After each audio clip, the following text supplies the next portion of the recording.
So yeah, on you. So, so the other day, whenever we were streaming, we were talking about this Ghostbusters Fan Fest poster. So that's why I wanted to kind of bring it back and talk about this a little bit. Um, you were describing it without having the image pulled up, but now that the image is pulled up, I'd love to like hear you talk through it because I know a lot's going on in this picture. A lot that's personal to you too. Kind of want to hear about the poster. Yeah, so man, like one thing was just like I can't believe it was 2019. Like it feels much longer ago if I'm being honest with you. Um I maybe just like so much happened in that time period in life or whatever, but yeah, I mean 6 years. I mean, that's a decent chunk of time. And this is June 1st, so right on the dot, really. Oh, Um really? Wow. Yeah, that's Yeah, coincidence. It's June 7th and 8th. So I had just gone to so this is right before COVID. And as like at IDW, I was in a situation where you had an established group of people that were working on Ghostbusters, the Ghostbuster comic books for years. Dan Schoening, Louis Delgado, Tom Waltz, who was one of the writers on The Last Ronin, and Eric Burnham. And they had been doing that forever, man. Like, probably one of the longer runs in comics. And don't really know how it ended up happening, but I started doing random cover work, and it just kind of like snowballed into a lot of Ghostbusters stuff that continued to man it really did, it really just like kind of became a thing after a while. Like I was doing the video game, obviously like the fan fest and stuff like that, and really got into Ghostbusters. And I pulled up some other photos. I got them in the background here.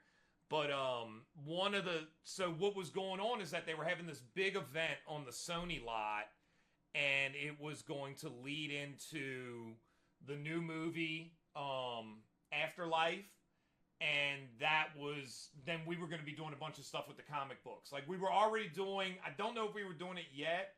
I think we might have been doing year one, and then from year one there was going to be something else where it took place in between the two movies.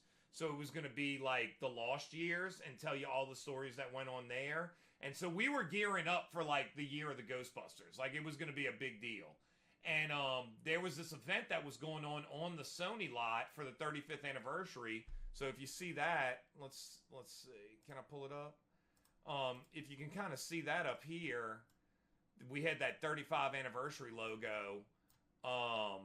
And so like that's what was going on at the time. It was dude, it was cool. It was a mega cool like kind of situation. And yeah, so I messaged out. It was Wizard. Wizard, which became Fan Expo, was doing the event that was going to usher in this whole like crazy year of Ghostbusters. Obviously, COVID happened and it didn't play out like that. But yeah, ended up doing the poster for the event, and I'm gonna show you in a second because I have them pulled up. I don't know if I'll be able to find all the other photos while we're on stream, but yeah, I made it like a real personal photo. So, and I didn't know this until I was doing this poster. Sony Walkman actually came out the exact same year as Ghostbusters. It came out in '84. So that was one of the things I threw in there. I threw that into the poster, the Sony Walkman. I have the tape by Ray Park Jr. I think this is the only legal stuff they had me put on here, the 2019 Columbia Pictures. I was throwing in toys and stuff like that, but then I thought it would be really fun to make it way more personal, and I asked my mom for photos. It's kind of like a hybrid of my youth. So we had a playroom, we had a garage that was turned into a playroom, and it had that 80s wood paneling, so that's what that is. And then that's a picture of the TV that we had growing up. Like that is it right there. One of those old school giant clumpy TVs were much more like a piece of furniture, like they weren't like what we have now. and that was the VCR we had. We had like the THX tapes and stuff like that, or whatever they were called. And then I went in, and this was one of the things right here. There's this little picture of a little guy and a little girl hanging out, and that was these two. That's me and my little sister from. So when Ghostbusters came out, there was no merchandise, and if you really go back and watch the movie, it's not a kids movie, dude. There's a lot of like sexual jokes and a lot of stuff that went over my head as a kid. It was much more probably in line with like an Animal House or something like that. That's, you know, it's the same people, a lot of the same people. Or Caddyshack. Ivan Reitman and Egon, I can't think of his name right now. Harold Ramis. They were those, Bill Murray, all those people were just in Caddyshack and did that. So it was a little more on that end. And it just kind of snowballed into this cultural phenomenon. But at the time, if you're a kid and you see that movie, I guess what happened was the name was like silly, or the name and the logo were just so kid friendly that 80s parents brought their children to go see it. And man, I was obsessed with that movie. Fun fact, and I didn't know this before I did the poster, there was no merchandise. So my great grandma, where's she at? My gram right here, this woman right here, she went and got that's my mom, my mama, my grandma, my mama, my uncle with his cool mustache. She went and got these made for us. So those are custom things she got made at like an 80s mall. Oh, wow. So yeah, dude. So how cool is that? So back off, man. I'm a Ghostbuster. And then I took that unknowing that it was like a custom thing and put that into the poster. So that's the sweatshirt at the bottom is that poster. I mean, or is that sweatshirt?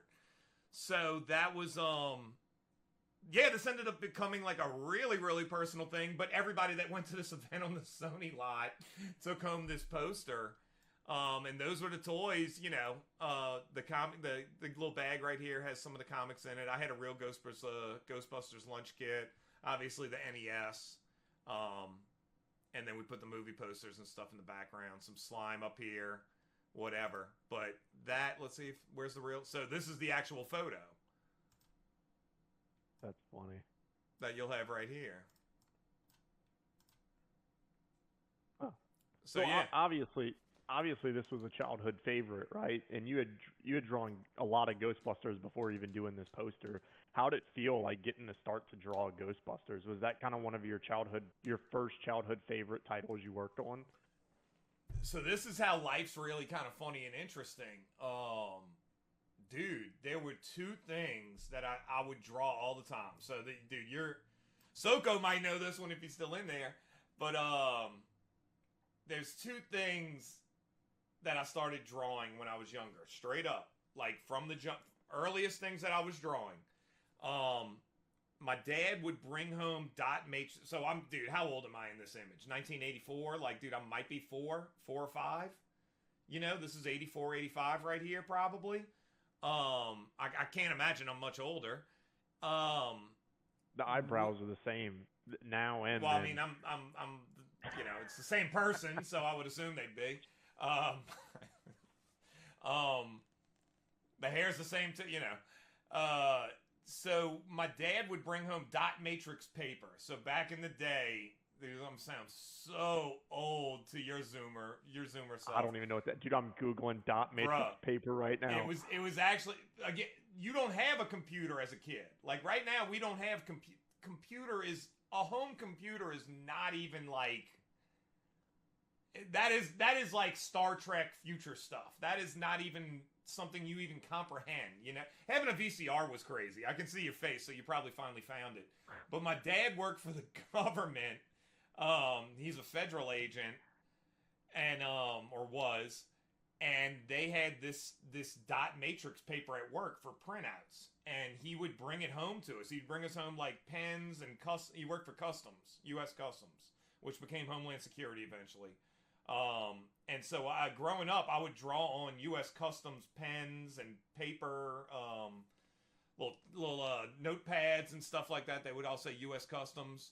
And yeah, he would bring home the dot matrix paper. So we would have that, and I would draw ghosts and sharks. And I would make up ghosts and sharks, and then we would hang them up with tape all around the house. And I would take me and my sister, she ended up getting a proton pack too. And we would go around the house with the proton packs and try to hunt the ghosts that I drew. Like, it would be like a surprise. Like, I would draw them and then, like, put them up, you know? And then we'd go find them.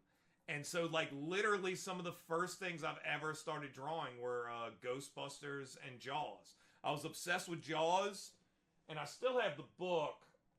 I don't know where it's at. It's somewhere. It's around. It's close. It's close by. But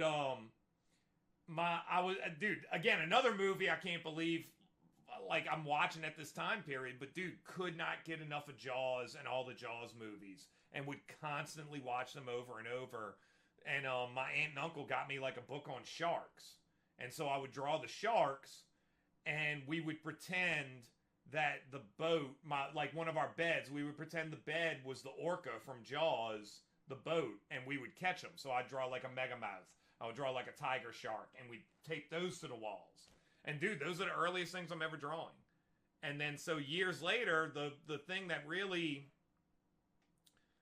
I guess you could say, kind of like kicked my career into gear, or became like the most notable thing for me is going to be Ghostbusters.